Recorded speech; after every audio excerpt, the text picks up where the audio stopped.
दीनानाथ मंगेशकर हे नाव सध्या संपूर्ण राज्यात गाजतंय। मात्र ते गाजतंय ते कोणत्या चांगल्या कारणांसाठी नाही, तर धर्मदाय रुग्णालय म्हणून ओळखल्या जाणाऱ्या या रुग्णालयात झालेल्या एका बाळंतणीच्या मृत्यूमुळे। भाजपा आमदार अमित गोरके यांचे स्वीय सहाय्यक सुशांत भिसे यांच्या पत्नी तनिषा भिसे यांना प्रसूती काळ येत असल्याने त्यांना दीनानाथ मंगेशकर रुग्णालयात घेऊन जाण्यात आलं। मात्र तनिषा यांना ॲडमिट करून घेण्या अगोदर रुग्णालय प्रशासनाकडून भिसे कुटुंबियांना 10 लाख रुपये भरा अशी मागणी करण्यात आली आणि त्यानंतरच ॲडमिट करून घेण्यात येईल असं सांगण्यात आलं। मात्र 10 लाखांची तडजोड न झाल्याने पैसे नसतील तर ससून रुग्णालयात जा असं सांगण्यात आलं। त्यानंतर तनिषा भिसे यांना दीनानाथ मंगेशकर हॉस्पिटलमधून बाणेरमधील सूर्य हॉस्पिटल येथे हलवण्यात आलं। सूर्य हॉस्पिटलमध्ये त्यांनी 2 जुळ्या मुलींना जन्म दिला। मात्र तनिषा भिसे यांना आपले प्राण गमवावे लागले।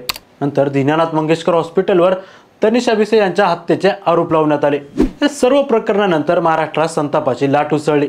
सामाजिक संघटना आणि राजकीय पक्षांनी धारेवर धरत अनेक आंदोलनं आणि निदर्शने केली आणि त्यानंतर रुग्णालयाच्या बाबतीत एक प्रकरण बाहेर निघत गेली। त्यातील महत्त्वाचं प्रकरण म्हणजे सध्या दीनानाथ मंगेशकर रुग्णालय ज्या ठिकाणी आहे त्या ठिकाणची जागा। आता दीनानाथ मंगेशकर रुग्णालय असलेली ही जागा कुणाच्या मालकीची आहे, ती दीनानाथ मंगेशकर रुग्णालय बांधण्यासाठी कधी व कशी देण्यात आली, हे सगळं प्रकरण नेमकं काय आहे हे व्हिडिओच्या माध्यमातून बघू। नमस्कार, मी निरंजन आणि तुम्ही पाहायला सुरुवात केली इन्फोवारी। 2001 साली दीनानाथ मंगेशकर हॉस्पिटलचं उद्घाटन झालं। तत्कालीन पंतप्रधान अटल बिहारी वाजपेयी यांच्या हस्ते हॉस्पिटलचं उद्घाटन झालं। हॉस्पिटल उभं करण्यामागे कारण असं होतं की लता मंगेशकर यांचे वडील दीनानाथ मंगेशकर यांचा उपचाराअभावी मृत्यू झाला होता। मात्र वडिलांवर जशी वेळ आली तशी वेळ कुणावरही येऊ नये अशा मंगेशकर कुटुंबांची भावना होती। माई मंगेशकर यांच्या सल्ल्यावरून एक सुसज्ज हॉस्पिटल बांधण्याचा निर्णय घेण्यात आला। मात्र त्यासाठी लागणार होती ती जागा। दीनानाथ मंगेशकर रुग्णालयासाठी दिलेली जागा राज्य सरकारने 99 वर्षांच्या करारावर 1 रुपया भाडेतत्वावर दिल्याचं सांगण्यात येत होतं। मात्र त्यानंतर सोशल मीडियाच्या माध्यमातून एक पोस्ट व्हायरल झाली। ती पोस्ट होती डॉक्टर नयना खिल्लारे यांची। त्या पोस्टमध्ये त्यांनी सांगितलं होतं की दीनानाथ मंगेशकर रुग्णालयाची 6 एकर जागा आणि हिमाली आणि संकुल सोसायटीची सर्व जागा खिल्लारे कुटुंबियांच्या मालकीची होती। मात्र सोसायट्यांचे बांधकाम अपूर्ण असल्याने त्यामधील 6 एकराचा भाग पूर्णपणे रिकामा होता आणि याच काळात लता मंगेशकर धर्मदाय दवाखान्यासाठी पुण्यात जागा शोधत होत्या। त्यांनी तशी इच्छा तत्कालीन मुख्यमंत्री शरद पवार यांना बोलून दाखवली।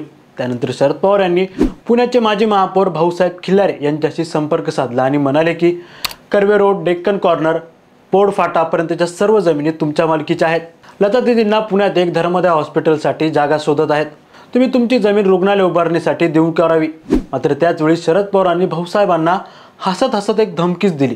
त्यांना ते म्हणाले, भाऊसाहेब सिलिंगचा कायदा येणार आहे, जमिनी सिलिंगमध्ये जाण्यापेक्षा रुग्णालयासाठी द्या असं देखील या पोस्टमध्ये नमूद केलं होतं। एवढंच नाही तर भाऊसाहेब खिल्लारे यांच्या बायपास सर्जरीचे देखील 10 लाख रुपये बिल मंगेशकर रुग्णालयाने घेतल्याचं या पोस्टमध्ये नमूद आहे। खिल्लारे कुटुंबीय सांगतात की बाळासाहेब फुले आणि भाऊसाहेब खिल्लारे यांचे मैत्रीपूर्ण संबंध होते। फुले यांनी लता दीदींसोबत चित्रपट निर्मितीत उतरण्याचा निर्णय घेतला होता। त्यावेळी लता दीदी पुण्यात जागा शोधत होत्या। त्यावेळी फुले यांनी त्यांना भाऊसाहेबांच्या जागेबद्दल कल्पना दिली आणि ही गोष्ट शरद पवारांच्या कानावर घातली। भाऊसाहेब खिल्लारे यांचे चिरंजीव चित्रसेन खिल्लारे यांनी देखील या बाबतीत बोलताना सांगितलं की शरद पवारांशी बोलणं झाल्यानंतर पूर्ण फॉर्मॅलिटीज पूर्ण करून ही जागा दीनानाथ मंगेशकर हॉस्पिटलला दिल्याचं सांगितलं आहे।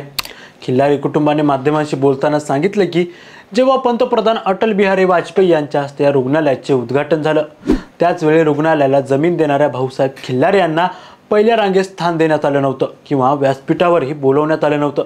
मात्र खिल्लारे कुटुंबाने रुग्णांची सेवा होईल या हेतूने ही जागा देऊ केली होती। मात्र आता पुन्हा एकदा पैशाअभावी एका बाळंतिणीला रोखून धरलं आणि झालेल्या मृत्यूमुळे दीनानाथ मंगेशकर रुग्णालय पुन्हा एकदा चर्चेत आलं आहे। याबद्दल तुमची प्रतिक्रिया काय आहे कमेंट करून नक्की कळवा आणि आमच्या चॅनल इन्फोवारीला लाईक, सबस्क्राईब आणि शेअर करायला विसरू नका। तुर्तास खूप खूप धन्यवाद।